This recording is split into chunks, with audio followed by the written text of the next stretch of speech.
안녕하세요. 애나의 다락방 라디오입니다. 내가 정말 알아야 할 모든 것은 유치원에서 배웠다라는 책에 있었죠. 그처럼 우리가 살면서 배우게 되는 삶의 지침이나 인생의 진리들은 사실 전혀 새로운 이야기들이 아닙니다. 각 종교의 경전이나 교과서에 적혀 있던 말들, 부모님이나 선생님에게 들었던 말들, TV에 나온 명사가 했던 말 등 들으면 피가 되고 살이 되는 좋은 말들에 우리는 둘러싸여 살고 있지만 그 구구절절 좋은 말들이 다 내 것이 되지 않을 뿐이죠. 오늘 소개할 책 제목은 알면서도 알지 못하는 것들인데요. 가난한 이민자에서 개인자산 4천억대 슈퍼리치가 된 김승호 회장이 30년간 다양한 실패와 성공을 통해 깨달은 행복과 부의 비밀, 그러니까 모두가 알면서도 미처 알지 못하는 그 비밀을 적어내려간 책입니다. 김승호 회장은 1987년 미국으로 건너가 흑인 동네에서 슈퍼마켓을 시작한 이후 20년간 이불가게, 지역신문사, 컴퓨터 조립회사 등 여러 가지 사업을 실패한 경험을 딛고 현재는 세계 1위의 도시락 회사 대표면서 시간당 1,200만 원을 버는 슈퍼리치가 되었습니다. 또 한국과 미국을 오가며 각종 강연을 통해 한국 업체의 해외 진출을 돕는 국내 최초의 CEO 메이커, 자칭 사장을 가르치는 사장으로도 활동하고 계십니다.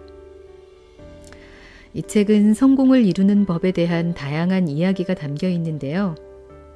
단지 부를 얻는 노하우가 아닌 삶의 질과 삶의 가치에 대한 이야기에 더 무게를 둔 책입니다. 오늘은 나 자신이 곧 우주라는 이 책의 일관된 메시지가 담긴 내용 위주로 발췌해서 읽어드리겠습니다. 캐나다에서 들어주고 계신 구독자 마리아님께서 전에 어느 댓글에 이 책을 언급하셔서 언제 한번 낭독해야지 하고 있었는데요. 얼마 전 미국에 살고 있는 저의 단짝 친구가 뉴욕에서 김승호 회장님 강연을 듣고 함께 찍은 사진을 SNS에 올린 걸 보고 이번에 소개하게 되었습니다. 그럼 오늘도 끝까지 편안하게 들어주세요.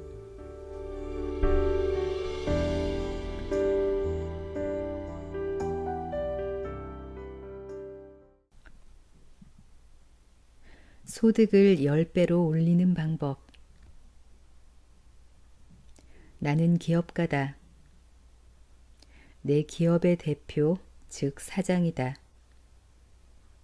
마찬가지로 자신을 위해 일하는 모든 사람은 사장이다. 그렇다면 직장을 다니는 사람의 경우는 다를까? 생각해보라. 직장에서 누구를 위해 일하는가? 그들도 결국 나 자신을 위해 일하는 것 아닌가? 사업을 소유하거나 경영을 해도 구조 내에 갑을 관계가 있고 정부를 통한 관리 감독을 받는다. 직장에 고용돼 일을 해도 상사가 있고 그에게 관리 감독을 받는다. 동일한 구조다. 결국 우리는 모두 자기 자신을 위해 일하는 자기라는 회사의 사장이다. 한 회사 대표는 자기 기업의 서비스나 상품을 시장에 제공해 수익을 발생시키고 직원으로 일하면 자신의 재능과 시간을 고용주에게 제공해 수익을 만드는 것뿐이다. 지금 어떤 직함으로 불리던 우리 모두는 사장이다. 디즈니 만화 영화 벅스라이프에 이런 대사가 나온다. 지도자의 첫 번째 규칙을 모르는가? 모든 것이 너의 책임이다. 모든 것이 너의 책임이다.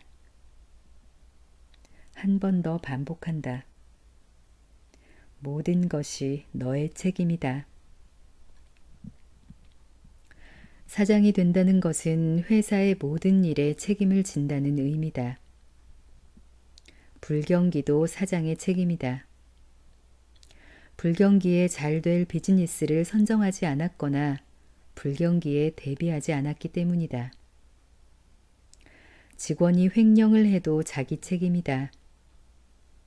횡령할 수 있는 구조를 방치했기 때문이다. 직원들끼리 싸워도 자기 책임이다. 그런 사람을 뽑았고 영역을 분명히 하지 않은 책임이다. 자본이 모자라도 자기 책임이다. 자본 관리에 미숙했거나 자기 입보다 더 큰 물고기를 삼키려 했기 때문이다. 직원으로 일하는 사장들도 마찬가지다. 내 급여가 오르지 않는 것은 내 책임이다. 사장에게 내가 무엇을 잘하고 있는지 보여주지 않았기 때문이다. 인색한 사장을 만나 고생하는 것도 자기 잘못이다. 그 회사를 살리고 죽일 능력을 보여주면 아무리 인색한 고용주도 벌벌 떨기 마련이다. 그렇다. 자신이 내 인생의 사장이라고 인지하는 순간 자신의 문제로 남을 탓하지 않게 된다. 변명도 하지 말아야 한다. 마음에 들지 않는 회사나 사장에 대해 불평할 이유도 없다. 뭔가 마음에 들지 않는다면 사장인 여러분 자신이 직접 그 문제를 해결해야 한다. 무엇이든 달성하고 싶은 목표가 있으면 자신 스스로 달성하는 것이다. 아무도 내 문제를 해결해 줄 사람은 없다. 어느 날 갑자기 내가 재벌 2세가 되는 일 따위는 일어나지 않는다. 동쪽에서 귀인이 나타나지도 않는다. 모든 일은 내가 직접 해결해야 한다. 사실 많은 사람들이 성공한 사람은 나와 다를 것으로 생각한다. 때때로 나 역시 일반 사람과 다를 것으로 생각하는 사람을 보곤 한다. 하지만 나는 불과 12년 전까지 40도가 넘는 텍사스 땡볕에서 에어컨도 나오지 않는 시보레 박스 트럭에 한쪽 팔을 태워가며 사과를 실어 나르던 이민자에 불과했다. 내가 아는 수많은 자수성가한 사람들 역시 별반 다를 것 없는 사람들이다. 다른 점이 있다면 효과적으로 성공하는 방법을 알고 있다는 것이다. 단순히 성공하고 싶다는 소망만 품은 것이 아니라 구체적 목표와 함께 이룰 수 있다는 자기 자신에 대한 믿음을 품고 죽기 살기로 노력한 사람들일 뿐이다. 성공도 기술이다. 성공하지 못하는 사람은 성공하지 못할 이유를 가지고 핑계를 준비하고 있다. 너무 작은 목표에 만족하거나 쉽게 포기한다.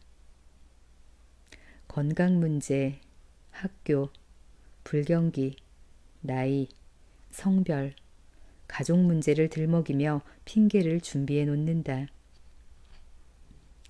내 탓이 아니라 남이나 사회 탓으로 자신의 초라함을 가리려 하지만 이 세상에 성공하지 못할 이유란 없다. 유일한 이유라면 그것은 그의 마음일 뿐이다. 마음을 바꾸면 모든 일이 바뀌기 시작한다.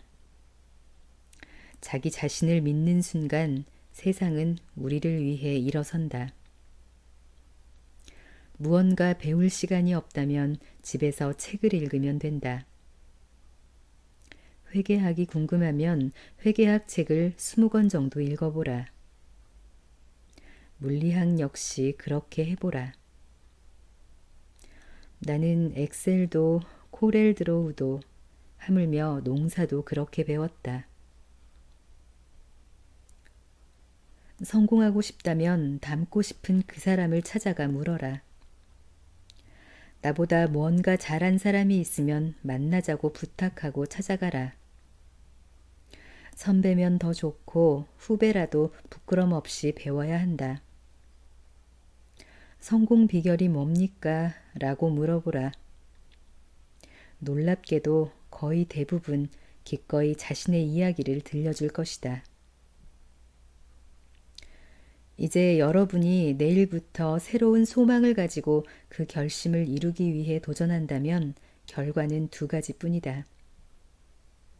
성공하거나 실패하는 것이다. 성공하면 그 길로 계속 가면 된다. 만약 실패해도 좀 더 현명한 사람이 되어 다시 도전하면 된다. 손해볼 것은 아무것도 없다. 성공했거나 더 현명해졌을 뿐이다. 단지 행동하지 않을 때만 손해가 있을 뿐이다. 지금 즉시 목표를 정하고 행동으로 옮기기 바란다. 오늘 하지 않는 사람은 앞으로도 하지 않을 가능성이 90%다. 즉시 해야 한다. 제자 중에 조스 떡볶이와 바르다 김 선생을 운영하는 나상균 대표는 바르다 김 선생을 런칭할 당시 그 김밥집이 어떻게 생겼는지를 하나하나 상상해 그림으로 그려보기까지 했다. 햇빛의 질감과 직원들의 대화 소리, 참기름 냄새, 분주하며 행복한 고객들까지 하나하나 세세하게 상상했다고 한다. 나 역시 2005년도 여름 휴스턴의 첫 번째 스노우폭스 매장을 오픈하던 그날 저녁 미국 지도를 펼쳐놓고 형광펜으로 점 300개를 찍었다. 미국의 대형 도시마다 점을 찍었다.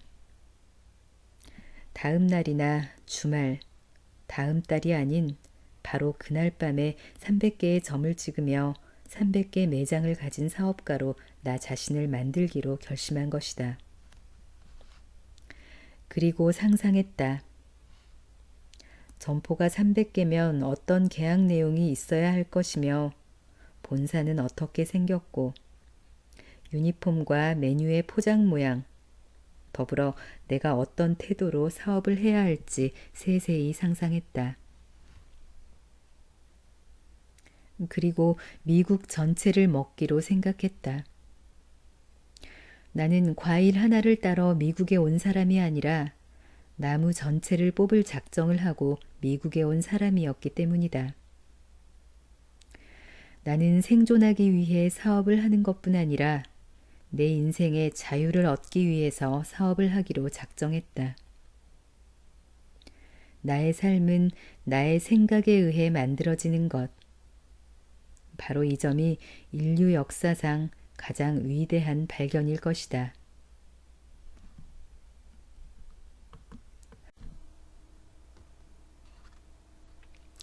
세상 가장 높은 곳으로 날아오를 당신. 당신은 당신이 알고 있는 당신보다 높게 날 수 있다. 나는 어릴 적 나 스스로 대단한 사람이 되기로 결정했다.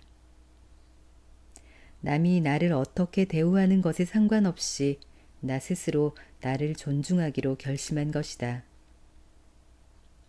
나는 재산이 나보다 더 많은 사업가나 유명 연예인 혹은 저명한 정치인들과 찍은 사진을 자랑하지 않는다. 지극히 사적인 친구가 아니라면 사진 한 번 찍은 관계를 자랑이라 생각하지 않았다. 대통령이 오는 자리에 초대받은 적이 있지만 악수나 한 번 하고 과자나 집어먹고 오는 자리라는 걸 알고 난 후 거절했다. 좋아하지도 않는 샴페인에 과자나 집어먹기보단 집에서 김치찌개를 먹으면서도 충분히 내 존엄을 유지할 수 있었기 때문이었다. 어느 때인가 특정 유명 연예인이 자신의 사회사업과 관련해 자문을 요청하기에 두어 번 만난 적이 있었다. 하지만 밥값 낼 생각을 안 하기에 더 이상 만나지 않았다. 내가 상대를 연예인으로 만나는 것도 아닌데 친구 사이라면 최소한 밥값 정도는 돌아가면서 내는 예의는 있어야 된다고 믿었기 때문이다. 나는 한국 사람이 다 아는 연예인이고 그와 함께 밥을 먹을 때 식당 직원이나 손님들이 두리번거리고 사인을 받아간다 해서 같은 자리에 있는 나의 자존감이 올라간다고 생각하지 않는다.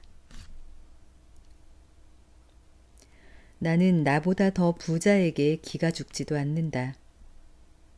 그들 나이쯤에는 내가 더 부자일 수도 있고 부모에게 재산을 받아 부자가 된 젊은 기업가들을 자수성가한 식당 주인보다 훌륭하다고 보지도 않기 때문이다. 내가 유일하게 눈치를 보고 자랑할 사람들은 나보다 학문이 깊고 많은 책을 읽은 지식인들이나 지혜가 많은 선생들이다. 권력이나 인기엔 무심하고 재산은 있다가 없기도 하지만 지식과 지혜는 함부로 넘을 수 없기에 존중할 수밖에 없다. 또한 지식과 지혜는 그 앞에 고개를 숙여도 내게 굴욕감이나 자신감에 상처를 주지 않고 오히려 나를 더 높게 날 수 있게 돕는 도구이기에 얼마든지 존중을 표해도 상관이 없다. 스스로 자존감을 높이는 최선은 자신이 주변 환경에서 우위에 서는 것이다. 내 주변 환경에 내가 지배당하는 순간 나는 내 자존감을 유지할 수 없게 된다. 이웃의 평판의 눈치를 보고 시류에 따라 처지를 바꾸고 만나는 사람에게 모두 좋은 사람이 되려고 애쓰고 남의 말에 따라 자신의 행동을 바꾸면 결국 억압되어 모든 것에 지배당하고 낮은 대우를 받고 불행해진다. 또한 세상과의 관계 설정에서 겸손을 핑계로 자신을 낮은 단계에 놓으면 노예의 모습을 갖춘다. 자기 스스로 지은 감옥에 갇히는 것이다. 남의 눈치를 보며 자신의 행동을 결정하고 자유보다 감옥이 더 안전하다고 느끼게 된다. 자유를 부담스러워하고 남에게 내 자유를 가져가 달라고 결정권 자체를 양보한다. 이런 사람은 엄격한 규칙과 제도를 기꺼이 감당하며 축제가 열리면 참여자가 아닌 행사 도우미로 자신을 낮춰놓는다. 자신의 인생이란 축제에도 여전히 남처럼 행사 도우미가 되는 것이다. 어려서는 부모가 우리의 기준이 된다. 우리 엄마가 그랬어 라고 말하는 것처럼 말이다. 그러다 성장할수록 선생님 혹은 스승, 더 커서는 신문, 잡지, TV, 책 등으로 기준이 옮겨진다. 그렇게 자신의 인생관이나 세계관이 생기면서 가치관이 달라지듯 나의 기준을 점점 넓혀가야 한다. 궁극적으로는 나와 온 세상이 같아져서 세상 전체와 내가 견주어야 할 정도로 자라야 한다. 나 없이 존재하는 이 세상은 아무 의미가 없다. 그러므로 나는 이 세상이고 이 세상이 나다. 그걸 명확히 인지하게 되면 절대로 나를 함부로 대할 수 없고 어느 누구도 나를 함부로 하게 내버려 두지 않을 것이다. 이런 인식에서 자존감이 탄생한다. 이 자존감을 갖지 못하면 자유를 얻을 수 없고 자유가 없으면 행복할 수 없다. 자존감이 파괴되면 모든 것을 잃는다. 그렇기에 우리는 현실과 맞서 싸우고 저항하고 의문을 갖고 행동하는 것을 주저하면 안 된다. 자존감이 충분하면 누구와 비교해 자신을 평가하지 않게 된다. 나 스스로 가장 높은 곳에 있기에 비교할 이유도 방법도 없다. 이때야 비로소 막힘이 없어져 시야가 넓어지고 보는 만큼 자유롭게 되고 사랑하게 되며 행복을 얻게 된다. 나는 위대하다. 나는 생각하는 독립된 인격체이다. 나는 모든 우주와 동등하다. 나는 이 세상 전체를 대변한다. 나는 나 스스로가 하나의 우주다. 그러므로 나는 우주를 대표해서 고결하게 행동할 것이며 우주 전체의 모든 생명과 공존할 것이고 어느 누구도 함부로 나를 대하지 않도록 할 것이다. 결국 스스로 자기 자신을 어떻게 대접하느냐에 따라 세상도 나를 어떻게 대접할 것인가를 결정하기 때문이다.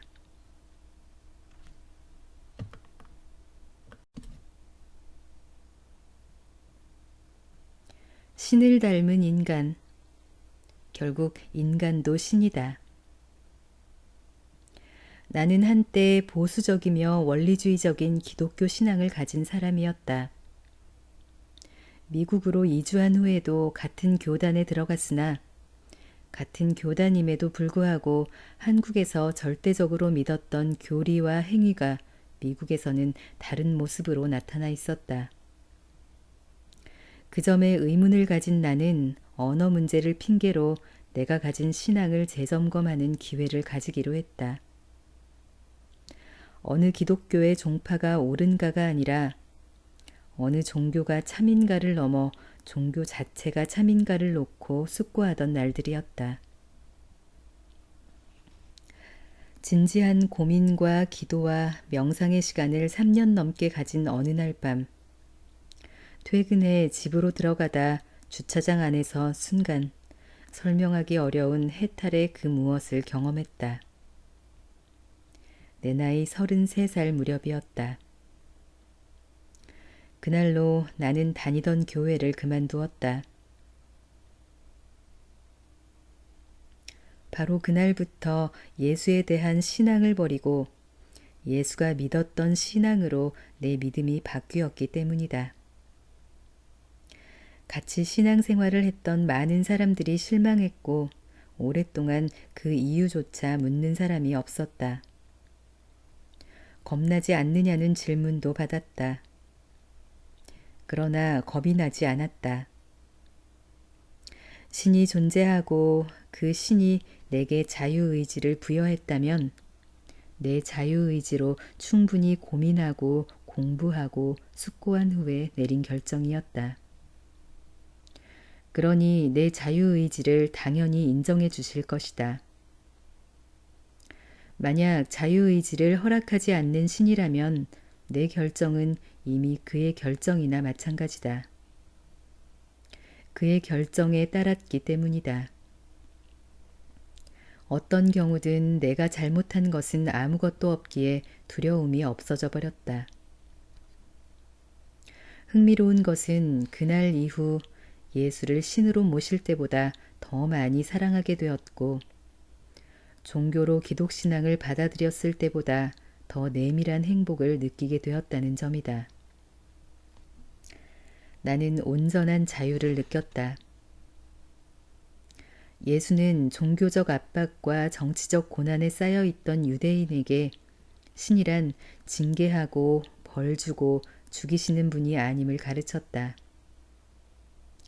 오히려 아버지와 같이 자애로운 사랑의 상징임을 알리기 위해 실제로 아버지로 불렸다. 그리고 서로 사랑하라 라는 가장 큰 율법으로 모든 율법을 대체하려 했던 사람이다. 이것을 가르치고 설파하면 유대 권력과 정치 권력의 목숨이 사라질 것을 알면서도 굳건히 사랑의 길을 가신 분이다. 그가 신이 아니라 해도 그 행위에 대한 가치가 전혀 손상되지 않음을 알게 된 것이다. 나는 그날 주차장을 빠져나오면서 완전히 다른 사람이 되었다.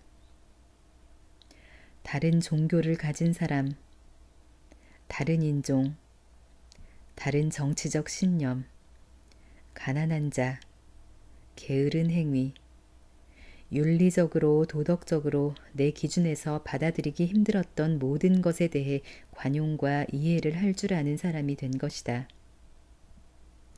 함부로 판단하고 이것은 틀렸다, 잘못됐다 할 수 있는 것은 거의 아무것도 없다는 것을 알게 되었다. 바람난 여자, 동성애자, 무례한 사람, 게으름으로 가난하게 된 사람조차도 그들의 성장 환경, 사회적 구조 안에서 얼마든지 이해를 구할 부분들이 있음을 본 것이다. 예수가 왜 바닥에 내려앉은 사람들에 대해 애정을 가졌는지 알 수 있었다.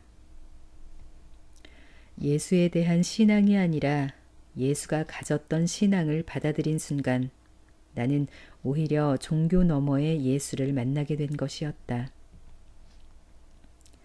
예수는 신이 아니어도 신이었다.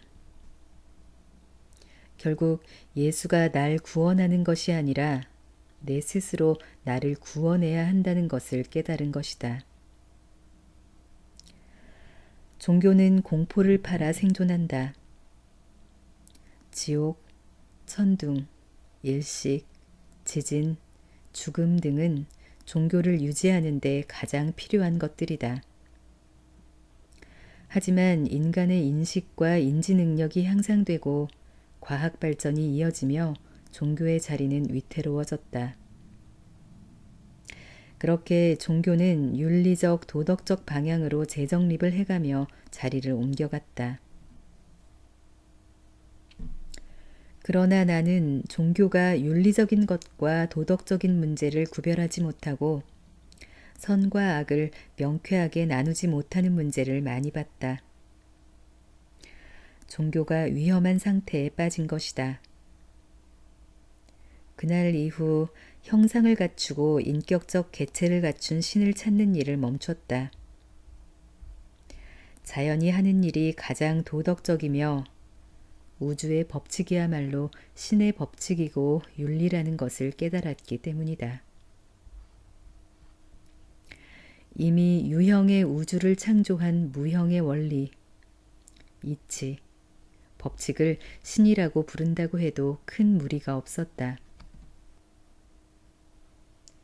오히려 나는 신이란 노자의 도와 자연이 어우러진 천지불인과 스스로 그러함의 상태가 더 신에 가깝다고 생각한다. 하늘은 관여하지 않으므로 가장 효율적으로 관여하고 있다. 인자하지 않으므로 가장 인자함을 나타내고 사랑하지 않으므로 가장 큰 사랑을 보여주며 이 모든 것을 스스로 그러함으로 모든 우주를 운영하는 것이다. 종교를 통한 율법과 계명과 의식을 통해서는 절대 전 우주를 이렇게 틀림없이 운영하지 못한다. 이와 동일한 의미의 구절이 불교 경전 금강경에 나온다. 만약 색으로서 나를 보거나 음성으로서 나를 구하면 이 사람은 사도를 행함이라. 능히 열애를 보지 못하리라. 부처라는 이름도 부처라는 어떠한 모양도 참다운 부처가 아니라는 말이다. 불교의 스승 파드마 삼바바는 티벳 사자의 서에서 이렇게 말했다. 이들 여러 세계들은 그대 자신의 바깥에서 오는 것이 아니다. 신들 역시 다른 데서 오지 않는다. 그들은 영원한 세월 이전부터 그대 자신의 마음속에 존재하고 있었다. 이 사실을 깨달으라. 나는 마음과 빛의 주인이니 위협을 쌓고 기적을 보이면서 세상의 신들에게 의지하지 않노라. 인간은 이미 인식과 사고하는 힘을 가지고 있다.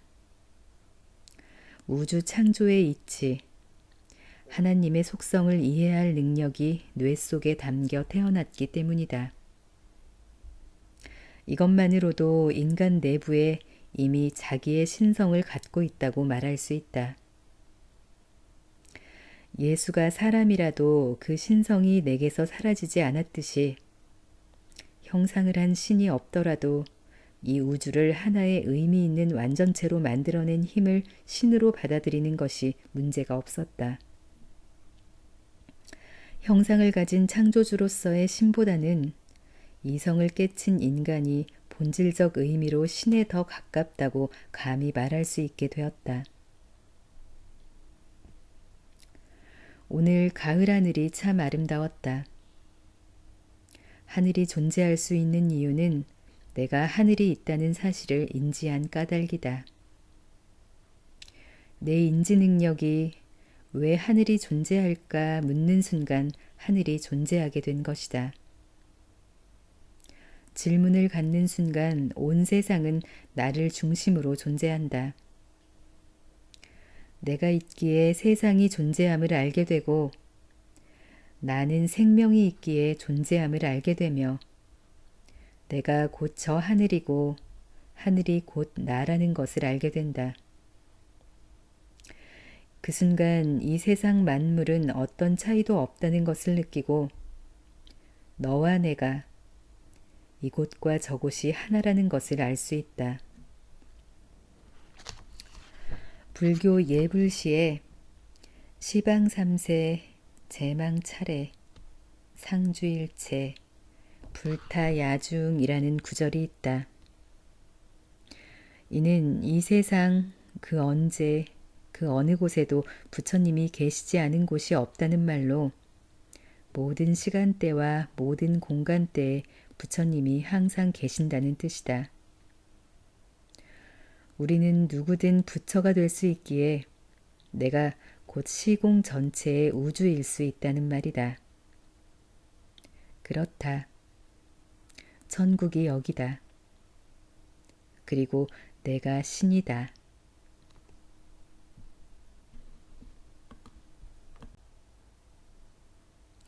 풍현심. 기이라는 아름다운 동물이 있었다. 이 동물은 발이 하나였다. 이 동물은 발이 하나밖에 없기에 발이 100여 개 되는 지네를 부러워했다. 지네는 발이 없는 뱀을 부러워했다.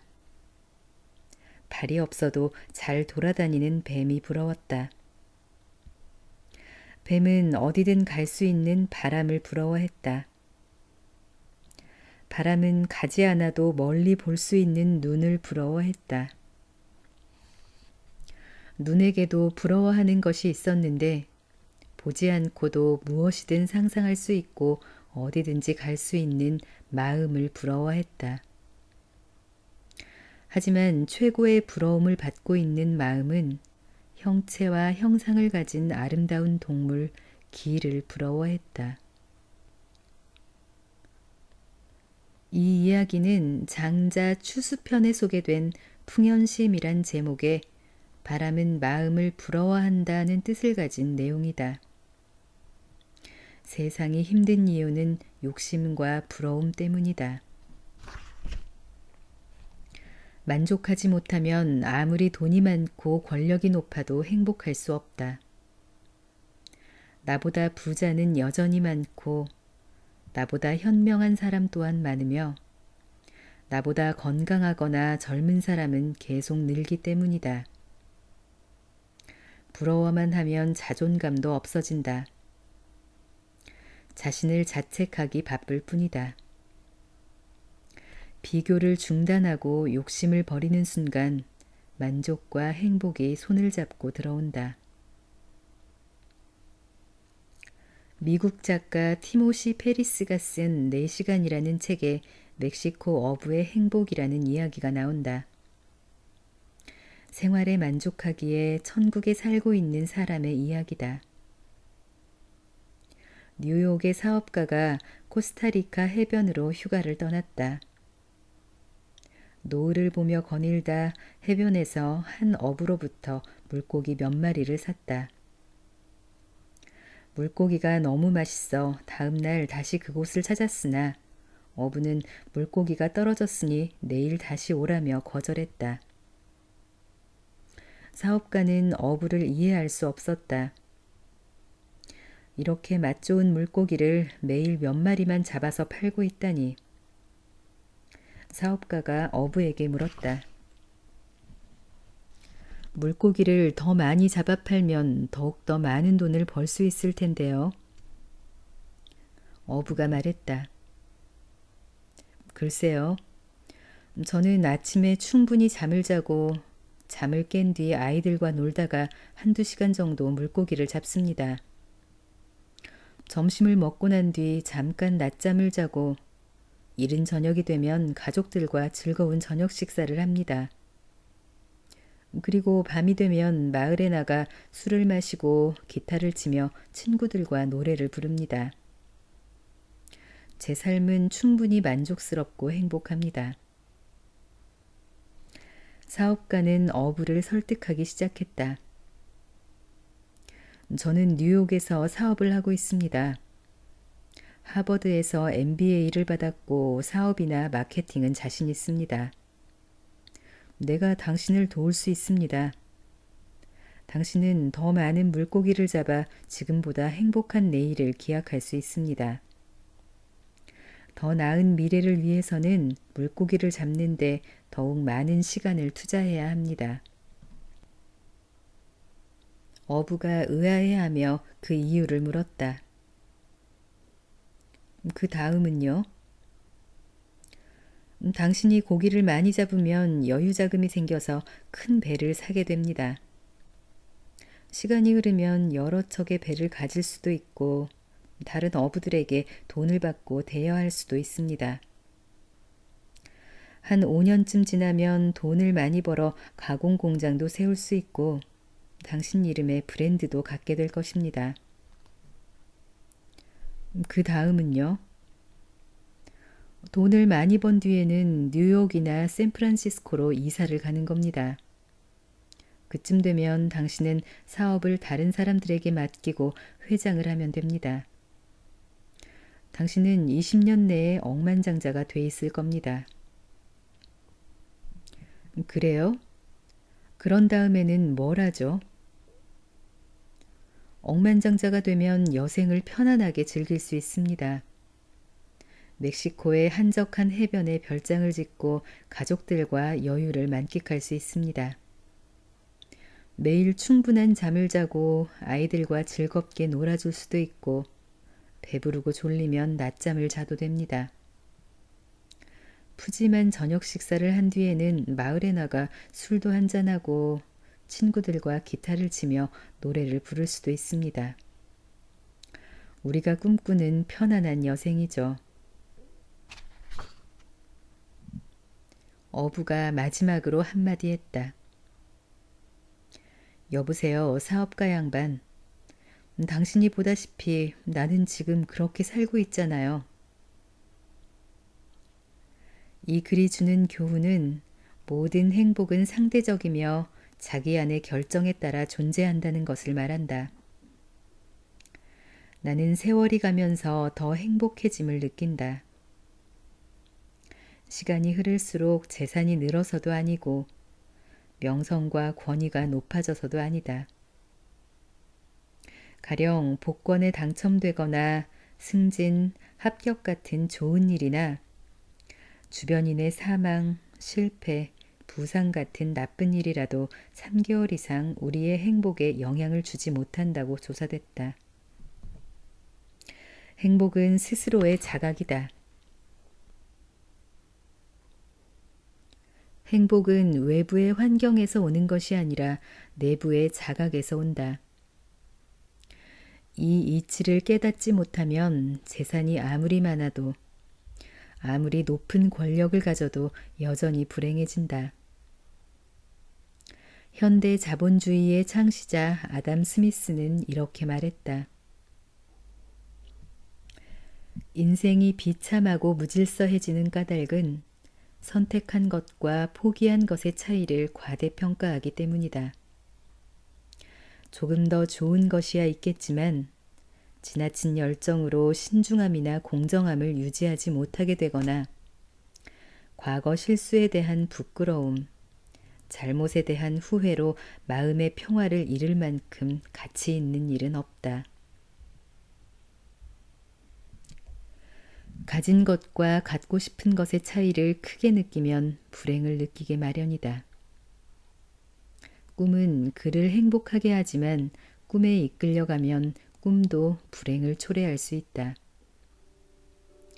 지나친 바람이나 걱정이 인간에게 가장 소중한 행복을 사라지게 만든다. 행복은 스스로 내부에서 만들어지는 것이니 결코 외부의 조건을 행복의 기준으로 삼지 않기 바란다. 내가 지금 충분히 행복을 만끽하는 이유는 역설적으로 내가 가진 것이 행복의 근원이 아니라는 자각을 얻고 난 후에 생긴 자유 덕분이다.